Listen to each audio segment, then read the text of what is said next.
Bharat fascist Sheikh হাসিনাকে সবার আগেই কিনে নিয়েছে বলে মন্তব্য করেছেন বিএনপির সিনিয়র যুগ্ম মহাসচিব রুহুল কবির রিজভী।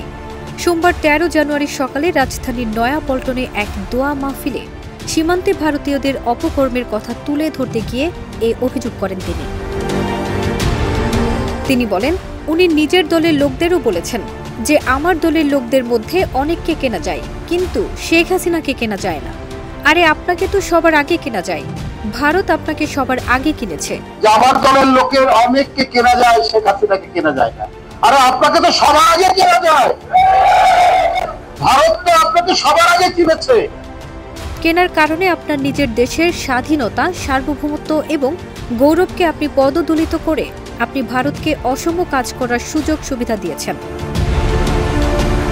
রিজভী বলেন, এজন্য বাংলাদেশের সীমান্ত রক্ষীর প্রতিরোধের সঙ্গে জনগণ যে দাঁড়াতে পারে এ দৃষ্টান্ত আওয়ামী লীগ আমলে শেখ হাসিনা করতে দেয়নি।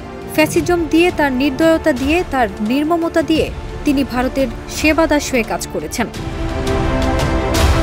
রুহুল কবির রিজভী বলেন, শেখ হাসিনা ২০১০ সাল থেকে ২০২৩ সাল পর্যন্ত যেভাবে ভারতকে যে সুবিধা দিয়েছে, সেই সুবিধার কারণে অসম যে কাজগুলো করেছে, যেটা দুটি স্বাধীন দেশের মধ্যে আলাপ আলোচনার ভিত্তিতে করা যায়, সেটা না করে জোর করে কাঁটাতারের বেড়া লাগিয়েছে।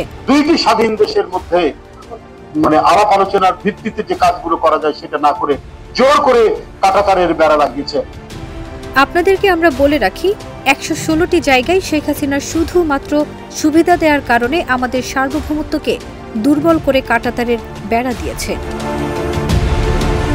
ফারজানা নিকিতা, দেশ রূপান্তর।